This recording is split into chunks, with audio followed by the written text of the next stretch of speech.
السلام علیکم ناظرین گرامی۔ ہاروت و ماروت کون تھے؟ بابل کا کنواں کہاں ہے؟ اور ہاروت و ماروت کا جادو کس طرح کا تھا؟ یہ وہ پراسرار سوالات ہیں جن کے جواب تو بہت ہیں اور لکھنے والوں نے بھی بہت کچھ لکھا ہے، لیکن ان قصے کہانیوں میں حقیقت کو تلاش کرنا گہرے سمندر سے موتی نکالنے کے برابر ہے۔ ہاروت و ماروت کے متعلق بنیادی طور پر دو طرح کی روایات ملتی ہیں، ایک وہ جو قرآن کریم و حدیث میں موجود ہیں، اور دوسری وہ جو توریت اور انجیل اور اسرائیلی روایات میں آتی ہیں، جبکہ ان اسرائیلی روایتوں کی بیشتر علماء و مورخین نے تائید کی ہے۔ اس ویڈیو میں ہم آپ کو دونوں طرح کی روایتوں اور واقعات کو مکمل پیش کریں گے۔ روایات کے مطابق حضرت ادریس علیہ السلام کے زمانے میں ایک مرتبہ آسمان اور زمین کے درمیان سے پردوں کو ہٹا دیا گیا تو فرشتوں نے زمین میں آباد انسانوں کو دیکھ کر تعجب کیا اور بولے، یا رب العالمین، ہم تو گناہوں کے قریب بھی نہیں جاتے، جبکہ یہ بنی آدم گناہوں میں اتنے مبتلا ہیں، اگر ہم ان کی جگہ ہوتے تو کبھی تیری نافرمانی نہ کرتے۔ اللہ پاک نے ارشاد فرمایا کہ انسانوں کو غصہ اور شہوت دی گئی ہے، اگر یہ چیزیں تمہیں دی جائیں تو تم بھی اس طرح گناہ میں ملوث ہو جاؤ گے، لیکن فرشتوں نے کہا کہ ہم ایسا ہرگز نہ کریں گے۔ لہٰذا اللہ کے حکم سے فرشتوں نے اپنی جماعت میں سے دو بہترین اور اطاعت گزار فرشتوں کو چن لیا، جن کا نام ہاروت اور ماروت تھا۔ اللہ پاک نے ان دونوں فرشتوں میں انسانی فطرت اور شہوت ڈال کر دنیا میں بھیجا۔ وہ شہر بابل میں دو خوبصورت انسان بن کر آئے اور قاضی کے کام پر مقرر ہوئے، جہاں وہ لوگوں کے درمیان فیصلے کیا کرتے تھے۔ ایک دن ان کے پاس ایک عورت اپنا مقدمہ لے کر آئی اور کہا کہ اس کا شوہر اسے بہت پریشان کرتا ہے۔ ہاروت اور ماروت نے جب اس عورت کو دیکھا تو وہ اس کی خوبصورتی اور حسن سے مرعوب ہو گئے اور اس پر عاشق ہو گئے۔ انہوں نے اس عورت سے زنا کی خواہش کی تو عورت نے ان سے کہا کہ تمہاری یہ خواہش میں تبھی پوری کروں گی جب تم بت کی پوجا کرو، شراب پیو یا میرے خاوند کو قتل کر دو۔ ہاروت اور ماروت نے شراب نوشی کو چھوٹا گناہ سمجھ کر پی لیا اور نشے کی مستی میں دو اور گناہ کر بیٹھے۔ اس عورت نے ان سے آسمان پر چڑھنے کا ہنر بھی سیکھ لیا، جس کے ذریعے وہ آسمان پر جاتے تھے۔ جب عورت اس عمل کے ذریعے آسمان پر گئی تو اللہ کے حکم سے اسے ستارے کی صورت میں مسخ کر دیا گیا۔ چونکہ اس عورت کا نام زہرا تھا، اس لیے وہ سیارہ زہرا کہلایا، جسے آج وینس کہتے ہیں۔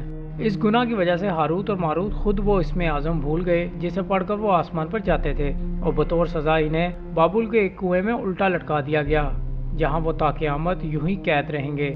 یہ ایک اسرائیلی روایت تھی جسے امام ابن کثیر اور فخر الدین رازی جیسے مفسرین افسانہ اور من گھڑت کہانی قرار دے کر سختی سے رد کر دیتے ہیں۔ وہیں امام سیوطی جیسے علماء اس روایت کو مستند مانتے ہیں۔ ہاروت و ماروت اور شہر بابل کے سلسلے میں ایک اور روایت کثرت سے بیان کی جاتی ہے، جس کے مطابق ایک زمانہ ایسا تھا جب شہر بابل روئے زمین پر تہذیب و تمدن کا مرکز تھا۔ یہاں کے لوگ باطل خدا کی عبادت کیا کرتے تھے۔ یہ لوگ اپنی قسمت ان سے وابستہ سمجھتے تھے، اس لیے علم نجوم و فلکیات میں بڑے ماہر تھے۔ ان کے بت قدوں میں ستاروں کی پوجا کی جاتی تھی۔ یہ لوگ جادو، تنتر منتر، سفلی کو بہت اہمیت دیتے تھے اور اس علم کے ذریعے معاشرے میں خوب فساد پھیلاتے تھے۔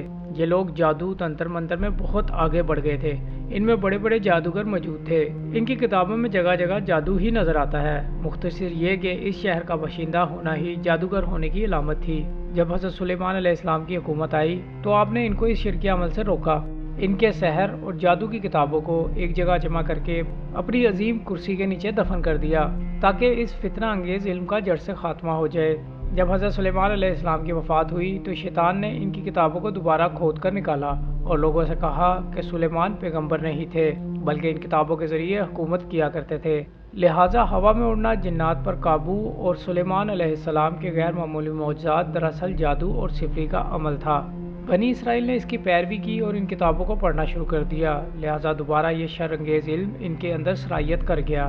اللہ نے حضرت سلیمان علیہ السلام پر لگائے گئے الزامات اور تہمت کی نفی کرتے ہوئے سورہ بقرہ میں فرمایا ہے، اور جب ان کے پاس اللہ کی طرف سے پیغمبر آخر الزماں صلی اللہ علیہ وآلہ وسلم آئے اور وہ ان کی آسمانی کتاب کی تصدیق بھی کرتے ہیں، تو جن لوگوں کو کتاب دی گئی تھی ان میں سے ایک جماعت نے اللہ کی کتاب کو پیٹ پیچھے پھینک دیا، گویا وہ جانتے ہی نہیں، اور ان چیزوں کے پیچھے لگ گئے جو سلیمان کے عہد سلطنت میں شیاطین پڑھا کرتے تھے۔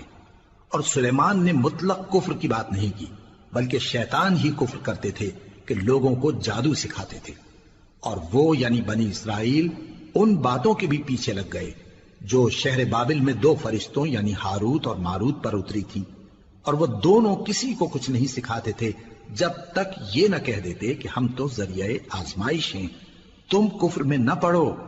غرض لوگ ان سے وہ چیز سیکھتے جس سے میاں بیوی میں جدائی ڈال دیں، اور اللہ کے حکم کے سوا وہ اس چیز سے کسی کا کچھ بھی نہیں بگاڑ سکتے تھے، اور کچھ ایسے منتر سیکھتے جو ان کو نقصان ہی پہنچاتے اور فائدہ کچھ نہ دیتے، اور وہ جانتے تھے کہ جو شخص ایسی چیزوں یعنی سحر اور منتر وغیرہ کا خریدار ہوگا اس کا آخرت میں کچھ حصہ نہیں، اور جس چیز کے عوض انہوں نے اپنی جانوں کو بیچ ڈالا وہ بری تھی۔ کیا اچھا ہوتا جو وہ اس بات کو جانتے، اور اگر وہ ایمان لاتے اور پرہیزگاری کرتے تو اللہ کے ہاں سے بہت اچھا صلہ ملتا۔ کیا اچھا ہوتا جو وہ اس سے واقف ہوتے۔